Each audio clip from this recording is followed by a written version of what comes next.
You probably think the price on a diamond is mostly about the stone, the carat weight, the cut, the clarity, the stuff on the certificate. Here's the thing. I've seen identical GIA-certified stones sitting side by side, priced $15,000 apart.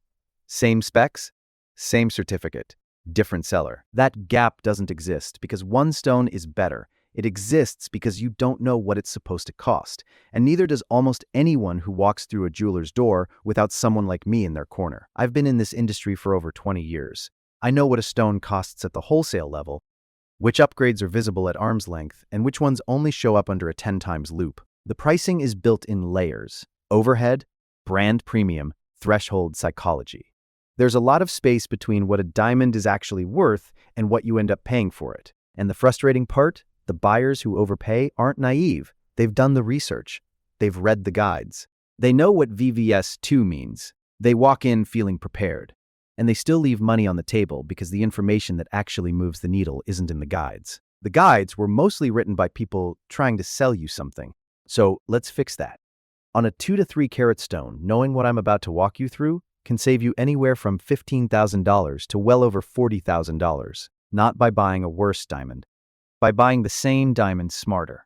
There are really 4 things driving that gap, and once you see them, you can't unsee them. Let's start with carat, because this is where the most money gets burned on something that makes almost no visible difference. Carat measures weight, not size. The industry sells it like a size measurement, but it's not. It's how much the stone weighs on a scale. What actually determines how big a diamond looks on a finger is its spread. The face-up diameter, the surface area you see when the stone is set, and spread is controlled by cut proportions, not weight. Here's why that matters. Stones at round numbers, 1.00, 1.50, 2.00, 3.00 carats, command price premiums that have nothing to do with what the stone looks like.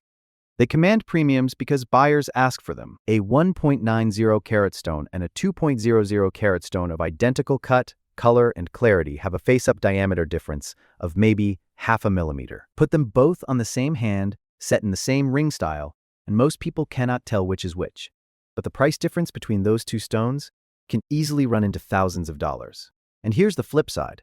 A well-cut 1.85 carat stone can actually look larger face-up than a poorly cut 2.00 carat stone, because the poorly cut stone loses light and carries its weight in depth rather than spread. You're paying more for a stone that looks smaller. So when you're thinking about carat, the move is to look slightly under those psychological thresholds. 1.85 to 1.95 if you're targeting 2 carats. 2.80 to 2.95 if you're targeting 3. Ask to see the stones side by side in the same setting. See it for yourself. The difference almost never justifies the premium, but the carat thing is just the beginning. The next one is where I've seen buyers spend $20,000 more for something they genuinely cannot see. Diamond color and clarity grades sound like objective measurements, and they are, but only in a controlled lab environment under magnification. In real life, on your hand, in actual light, adjacent grades are often completely indistinguishable. Take color. The scale runs from D, colorless, down through the alphabet with tint becoming visible somewhere in the I to J range for most people. What the industry doesn't tell you is that the grades at the top of the scale, D, E, F, look nearly identical to G and H in most lighting conditions, especially once a stone is set in a ring. The ring's prongs and shank cast light differently than a grading lab. The setting itself influences how the stone reads. For white gold or platinum settings, G or H color is the sweet spot. You're getting a diamond that looks white and bright, at a meaningful discount from the D through F range. If you're going yellow gold, you can actually move to I or J. The warm tone of the metal hides any subtle color in the stone, and the diamond still pops. Clarity works the same way. The grading scale runs from flawless down through VVS, VS, SI, and beyond. Flawless and VVS grades are genuinely rare and genuinely beautiful under magnification. They're also priced accordingly. But if you're buying a ring to wear on your hand, not to submit to auction at Christie's, the real question isn't what it looks like at 10 times magnification. It's what it looks like in the sun, or across a restaurant, or in a photograph. A well-chosen VS2 stone, and often an SI1, will appear completely clean to the naked eye. There are no inclusions you can see without a loupe. Paying for VVS2 when VS2 looks identical in normal viewing is paying for a grade on a piece of paper. The question I always come back to, Do you want to spend your money on what you can see or on what only a microscope can detect? One more thing on color. Strong fluorescence gets discounted by the market because of old assumptions about how it affects appearance.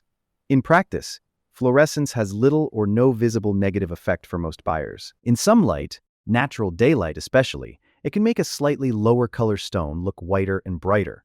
So a stone with strong fluorescence, slightly lower color, eye clean clarity, excellent cut, that can be a genuinely great buy at a meaningfully lower price. Those two moves, playing the carat threshold and hitting the color clarity sweet spot, can save you tens of thousands on their own. But here's where it gets uncomfortable. There's one more layer we haven't touched yet, and it can cost you just as much as everything else combined. This one has nothing to do with the stone. The brand, a prestige jewelry house, the kind with flagship stores in every major city, campaigns built around romance and heritage and exclusivity, is not in the business of selling you a stone. They're selling you the experience of buying from them. The boutique, the velvet tray, the box with the name on it. The feeling that what you're giving is associated with something exceptional. That's not fake value. It's real value for some people in some contexts. But it's not the diamond, and when you're spending $80,000 on a ring, you should know how much of that is stone and how much is box. The same GIA-certified stone can often be sourced through a reputable independent jeweler or a legitimate online platform for significantly less than what a prestige brand charges, mounted in the same metals, by craftspeople who do this every single day.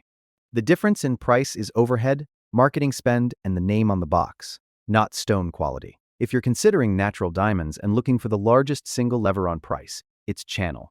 Where you buy matters nearly as much as what you buy. Now, I have to mention lab-grown stones here because more buyers are asking about them, and the answer isn't simple. Lab-grown diamonds are real diamonds. Same carbon structure, same optical properties, same sparkle. They're grown in controlled environments rather than mined from the earth, which means supply isn't limited by geology. That's driven the price down significantly. A 2-carat natural diamond with strong specs might sell for tens of thousands.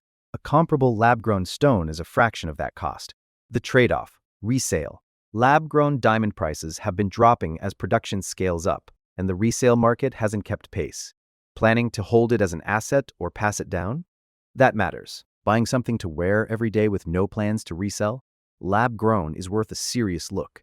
It's not a compromise, it's a different choice. So we've covered 3 places where money disappears: carat thresholds, inflated grades, and brand overhead. Every single one of those is something to spend less on. But now I want to flip it. There is one thing you absolutely should spend on, and most buyers get it completely wrong. Here it is. Cut. Cut quality is the one thing that determines how a diamond actually looks to a human eye. The brightness, that flash of white light when the stone catches a lamp. The fire, the little rainbows that shoot off the facets. The sparkle when someone's hand moves. That's all cut. Carat weight is what the scale says. Cut is what you see. Here's what almost nobody tells you. Not all excellent cut grades are the same.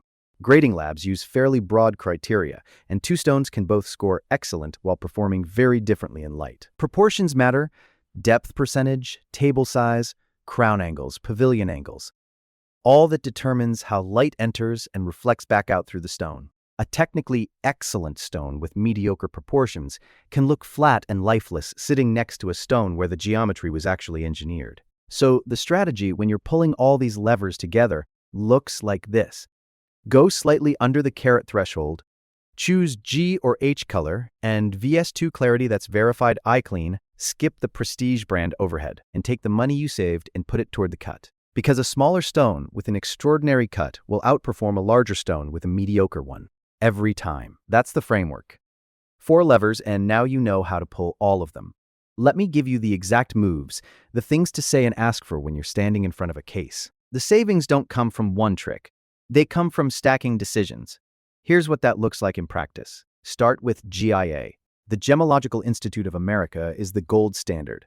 They grade to document what's there, not to make a sale look more appealing. Other labs exist, and some grade more generously than GIA, which means a stone with their certificate might look better on paper and worse in your hand. If a seller resists showing you a GIA report, that's your cue to walk out. When you have a carat target, ask to see stones from 5 to 10% below it. Targeting 2 carats, ask for everything from 1.85 up. Put them side by side in the same setting, and look at them yourself. Let your eyes tell you whether you can actually spot the difference. 9 times out of 10, you can't. And the price difference will make you glad you looked. Set your floor, near colorless range, VS2 clarity, and verify it's eye clean before you agree to anything. Eye clean means you can look at the stone with your naked eye and see nothing but the stone. Any honest jeweler will show you that. If they resist, walk. See stones in person before you commit. Photos and even video don't capture how a diamond moves in light. The stone that makes you stop, the one where something about the way it sparkles catches you, that's usually the one with strong cut quality. Trust that reaction. It's not romance, it's physics. And if size is the priority and resale doesn't factor into it, seriously, look at lab-grown. You can get a larger stone with better cut quality for less money than a smaller natural stone. That's a legitimate, intelligent choice, not a consolation prize. Here's what this comes down to. The diamond market runs on information gaps, and now you've closed most of them. GIA certification, carat just under the threshold, G or H color. Eye clean VS2, outstanding cut. That's the spec sheet. Everything else is overhead or mythology. If this helped you see it differently, subscribe. I do this every week, and there's a lot more where this came from.